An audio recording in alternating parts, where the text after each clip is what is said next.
the volume. Turn up the volume.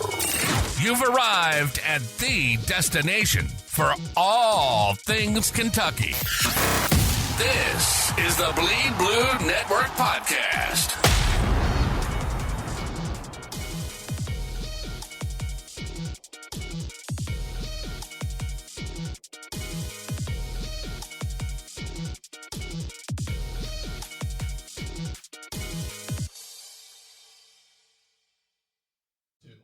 Episode 2 today. We got some good topics to talk about. It's gonna be a good show. Got a good game coming up this week too against South Carolina. Big time game. But the first thing we wanted to talk about was this past week in Southern Mississippi. One of the best fan experiences I've ever been a part of, with fans sitting in the stands for 2 hours. Maybe longer than that. I lost track. Bizarre situation. I mean, I remember we got off the buses after Coach Stoops' hype speech. We were all getting ready to go. And we get back to the locker room. They say, hey, it's storming, thunder and all that. So we're having to stay in the locker room. And we ended up in there for about 3 hours. Probably, yeah. I think we got to the facility probably around like 5:30, 5:45. And I'm not sure exactly when the game kicked off, but probably right around like 9:45 or 10. But it was incredible. Like, we all ran out of the tunnel at the same time. Like, we all didn't have a true warm up, but seeing everybody out there, it felt like the stadium was packed and people sat there for 2 hours with not much to do except listen to music and hang out with each other. But it gave a great atmosphere, especially for the circumstances that were a part of the game. I think it was handled, like you said, extremely well. For fans to sit there for 2.5 hours and just wait for the Cats to get to play, I mean, it shows how much the Cats really mean to the fans. So we really appreciate all the fans staying out there. But it was cool. We got to warm up in front of a full stadium. Yeah, that was pretty cool. And the fans got a little preview of all the lights and all that. So we had a good time. And just like I said, bizarre situation. It was pretty cool to see.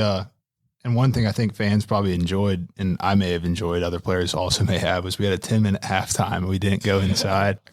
10-minute halftime and a 10-minute warm-up. I think actually the fun thing about that whole experience is, I mean, when I saw the rain delay, like there was rain coming, I actually wondered, like, what were the rules to, like, if a game got delayed like that.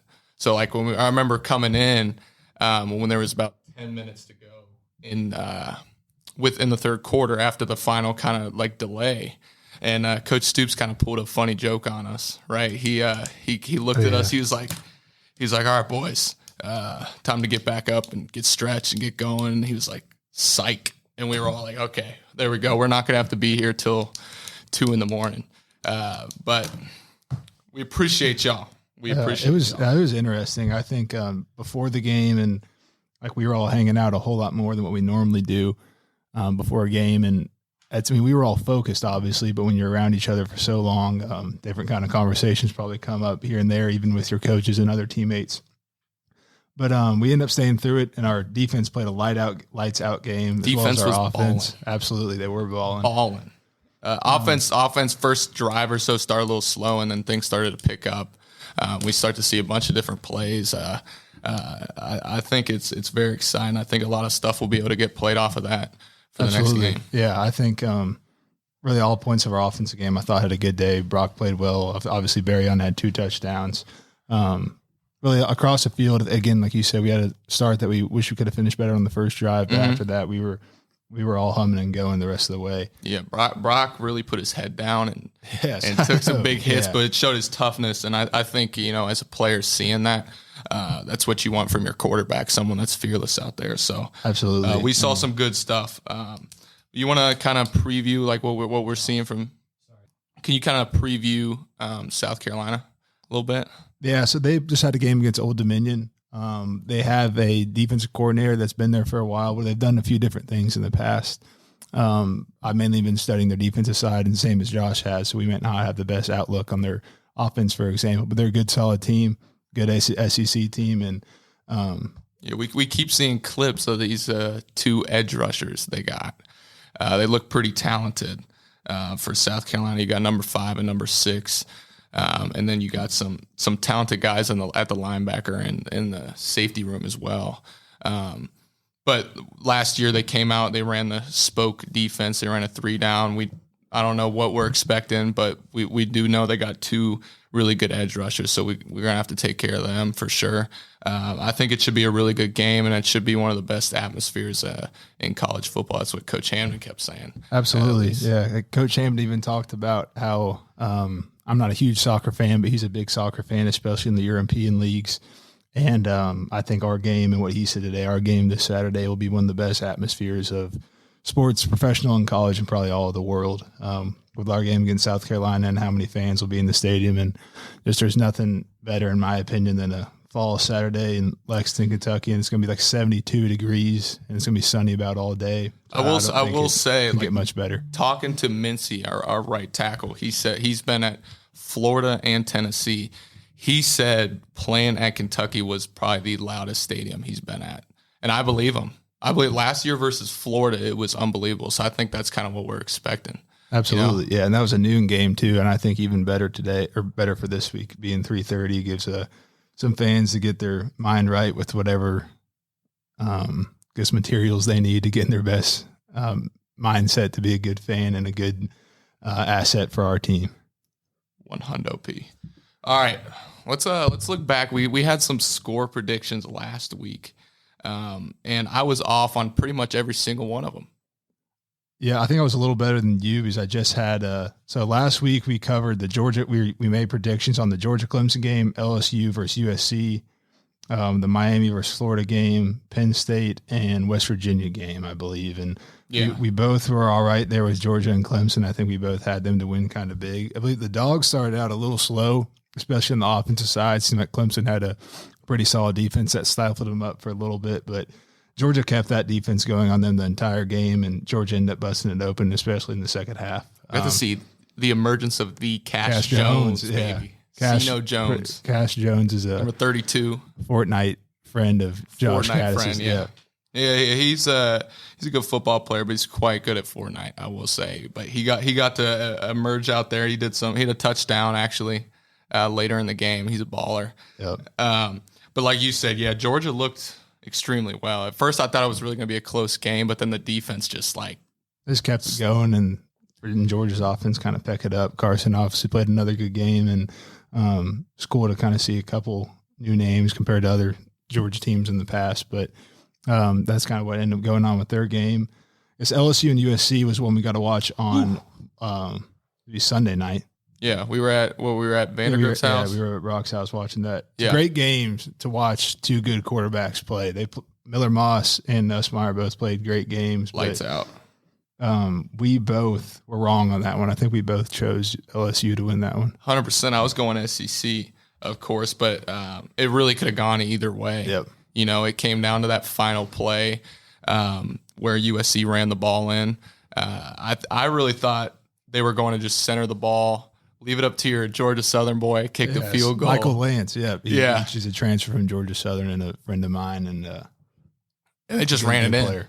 They ran it in. They but did. both sides looked really well, and I think we've seen LSU the past 3 years lose their first game and bounce back. That's true. So I'm not surprised if LSU will just obviously come back and be a powerhouse for the rest of the season, but baller game to watch.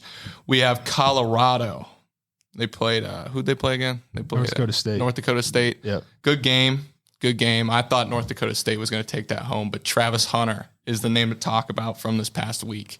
What do you play, 115 snaps? Like out of 130, I believe. Something like that. Something crazy like that.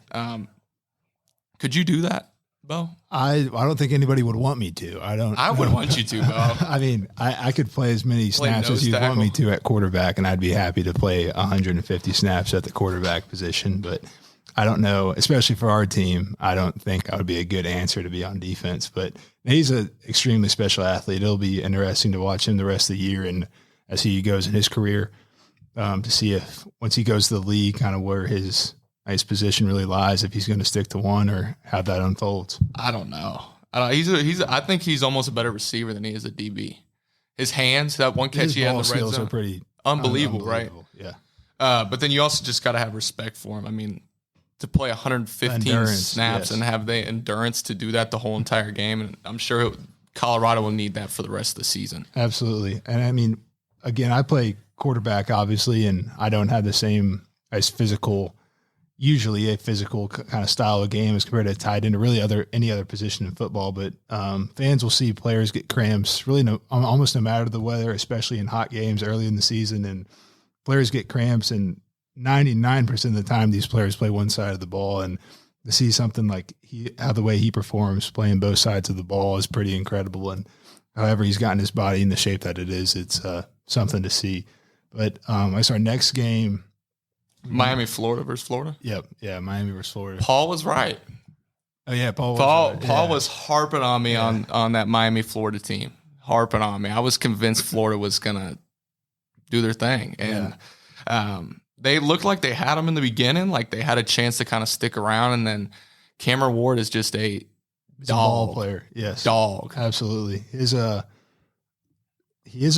unique kind of player. I think he gets a lot of our coaches and other coaches probably around the country pretty mad with how nonchalant he seems. Like hella nonchalant. Where he jogs out of bounds hella or nonchalant. anything. But it was fun to watch. That Miami team probably seems to be the best Miami team they've had in quite some time. Bo, we got a Moeller High School boy on that really? Miami team. Yes, we do. Who is it? He's playing center. Zach Carpenter. Really? Zach Carpenter. Yeah.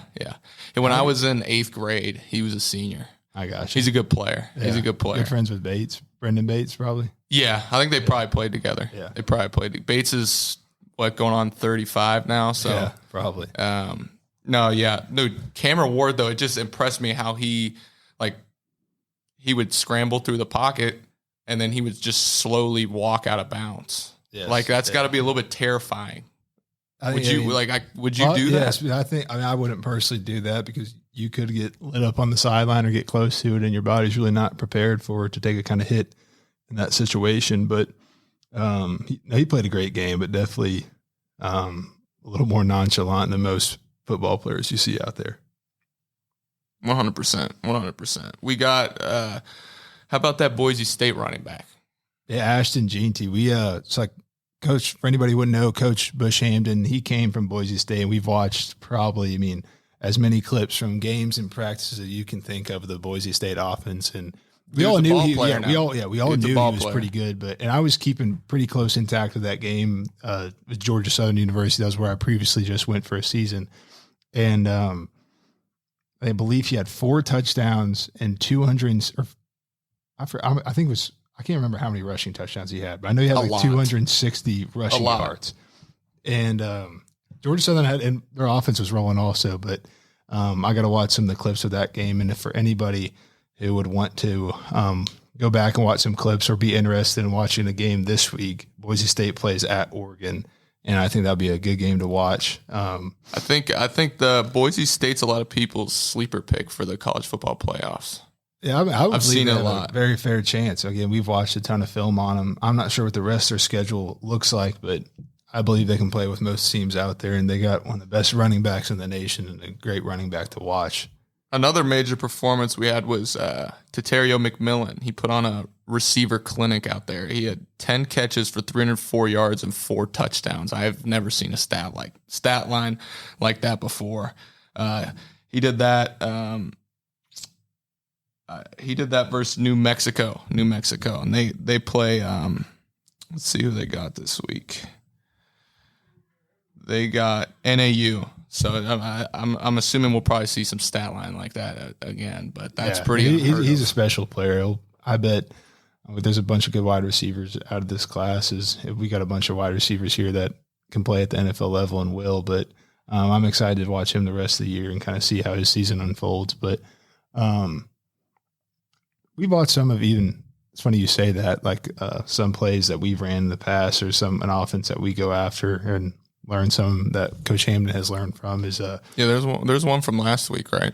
Yeah, the the head coach at Arizona last year. His name's Jed Fish. He's the head coach at Washington this year, and they have a couple similarities in just some schemes that we've ran, but a lot of coaches picking big plays from each other that I believe work well, and I believe we've taken a couple good ones from them too. Yeah, I think everyone runs the same plays, you know, yes. but they're all just called different things. So it's fun. It's fun seeing like specifically last year too, like when we would see specific plays ran by Cooper Kupp that Coach Cohen would try to bring into our offense, or stuff ran by Coach Skang that was brought in from the 49ers and stuff. So it's really cool getting to see stuff like that, see him run specific routes that we might have Dane or Barry on run. Like it's cool stuff. It's cool stuff for sure. Yeah, going off of that, I think that like if I had to give an inside look on how playbooks are made up and what plays are running in the spring and fall training camp before we're preparing for a team, is that each offense is a little bit different in their own way, but so many times, and I've had, I think, 6 different offensive coordinators in my time in college, and so many teams run the exact same stuff. It's more about getting your players in the right to position. Trust the play and get in the right position, and have a different kind of window dressing to it that can help for certain scenarios, and then ultimately calling it at the right time if you believe it enough. And sometimes you get a little bit lucky too. No, yeah, the window dressing is it too. I mean, there's so many ways to run the same play, but to make it look like it's another play, I think that's the fascinating part, and that's the art to being like a good offensive coordinator. Absolutely.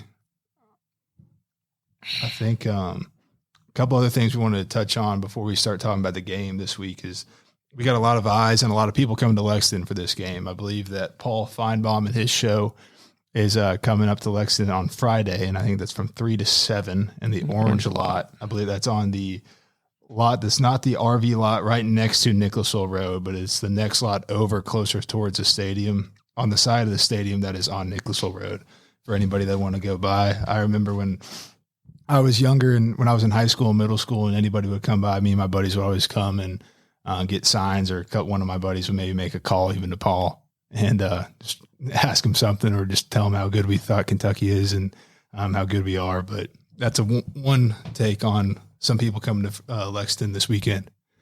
Yeah, we need a lot of Beau Allen signs out there. We need we need a huge Beau Allen face out there behind Paul Feinbaum. That's what I'm calling for the fans to do. I don't know about that, but I think everyone would appreciate that. We also got Saturday morning, Marty McGee is coming from 9 to 10 a.m. He's also actually joined us for sushi football night tonight. That's going to be a fun experience. Yes, and we're shooting this on the Thursday night, just in Lexington, a Thursday night before the game. But Josh probably knows more about this than I do. I guess I'm joining the tradition. Yeah, Beau's a rookie to sushi football night. The Drakes in Lansdowne and the Tate's Creek or Lansdowne shops. Tate's Creek, yep. I don't know if I'm going to get sushi. The sushi's great there, but dude, you can't come to sushi football night if you don't get sushi, bro. I think Jamori Macklin came last week. He was an exception. He got a patty melt, but he's just not a big sushi guy. You're not a big sushi guy?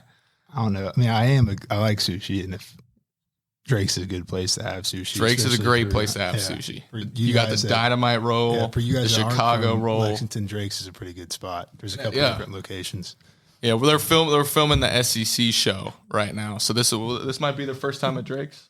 First time. He's shaking his head right now. Yeah, he's saying this will be his first time at Drake's. He's got to try the dynamite roll. Dynamite roll is a good one. You really can't go wrong. But for any fans outside of Lexington, Drake's has expanded a ton, and if you're lucky enough to have a Drake's in your town. This isn't an ad. We're not sponsored by Drake's. We're not getting paid whatsoever. Yet. But Drake's, please, if you're seeing this, please sponsor us. We love your sushi and watching football there. So, yeah, it's going to be a fun night. Then after Marty McGee on Saturday morning at 9 to 10 a.m., SEC Nation comes on. It's Tim Tebow's show and a few others coming on there. That's one funny story. I remember Tim Tebow when he came on. When SEC Nation started and he started being on SEC Nation, I can't remember the first time that happened, but let's say if it was like 2018, probably was 2018. That was our first 10-win season in a long time. But before that, as one thing I remember he noticed was the last time he played at Kentucky, we lost pretty bad, but he had one of the worst hits I've ever seen anybody take in my life. He got knocked out, right? Yeah. I think he got almost knocked out cold completely. Taylor Wyndham was the defensive end who tackled him, but obviously I don't wish a wish hurt on anybody, but it was something that when I was probably like 8, 9, 10 years old, I'll remember forever. But I always think it's funny that he always, the first time he came for SEC Nation, he talked about how he could never remember the last time he was at Lexington, just because how bad that it was. That's pretty funny. That's pretty funny. Yeah, Tebow was a warrior. Absolutely. I've heard that story as well. But we'll get him here. Hopefully he remembers this time as we take on South Carolina. I think it's gonna be a big game, man. Yep, and that's really the last topic. Is we're just gonna touch on the game a little bit, and I don't think any of our excitement in this locker room and this whole team can really be kind of, I guess, explained just for the game and a Saturday SEC game, especially against South Carolina. Yeah, an SEC opponent, quality opponent. Yep. Yeah, absolutely. I think anytime you get an SEC challenge, I mean, it's going to be a battle. It could come down to one or two plays, and you really don't know which plays those are going to be. So, I mean, and that's why our coaches harp on us so much about attention to detail each and every play. And I really think these SEC games come down to one play. You can go back and look at every game and really point out certain plays where little things went wrong and they didn't go your way. So like I said, there's a lot of excitement. Mm-hmm. I mean, you can feel it all around the campus, all around the locker room, the energy at practice. Everyone's pretty juiced up. I think that the coaches kind of put us in a good mindset for the game and kind of just taking everything that we can. And one of Stoops' main mottos they had last week that worked out for us well is not get too overexerted early on. And I hope we still practice that with this game. I think one more thing we may actually talk about is we're going to pick 4 or 5 games going up this upcoming week before we end this show for week 2. The first game we wanted to talk about is probably the big one. It's at noon on Fox. Texas travels up to Ann Arbor, plays Michigan. Texas is favored by 7.5.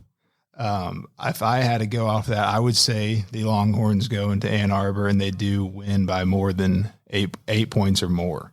I know Josh is an Ohio up north boy, so I don't know what he may think about that. But that hurts. That hurts my soul a little bit. I'm actually a Michigan fan. Being from Ohio, I'm actually a Michigan fan. My pops played at Michigan, played with Harbaugh, all that. But with that being said, go Longhorns. Longhorns are taking it to them this week.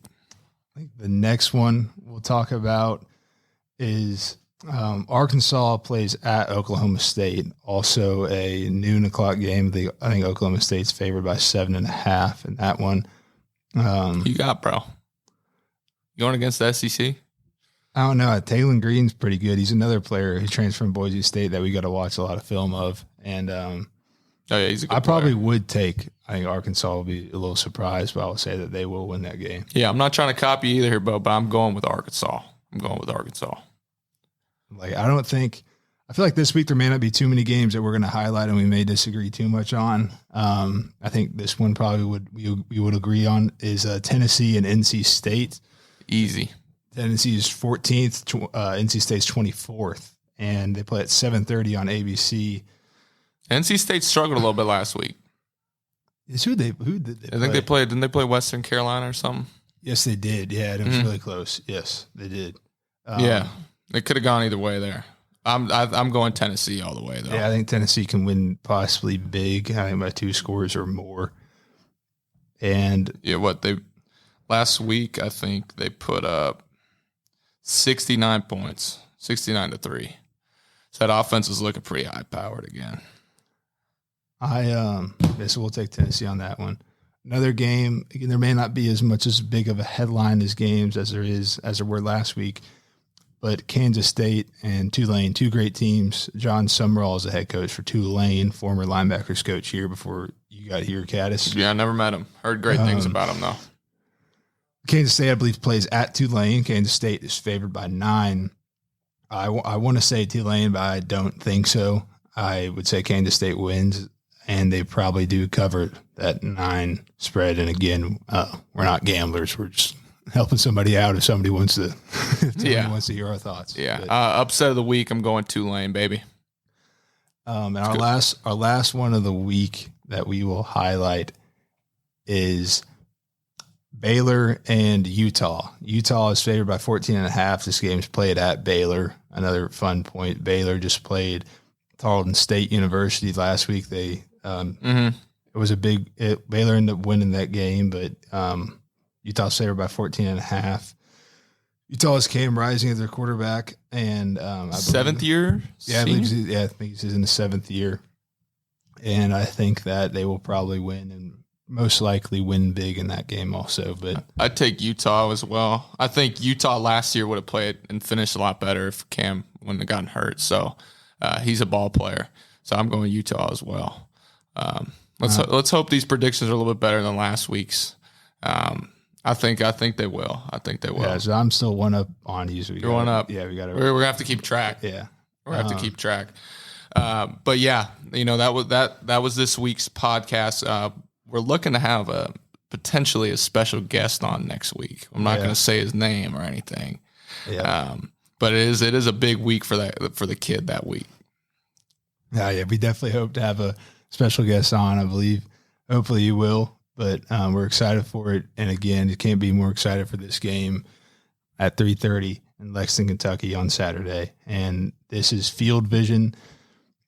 This is Field Vision with Josh Kattus and Beau Allen, and life comes fast, but football comes faster. And thank you guys, and look forward to talking to you all next week.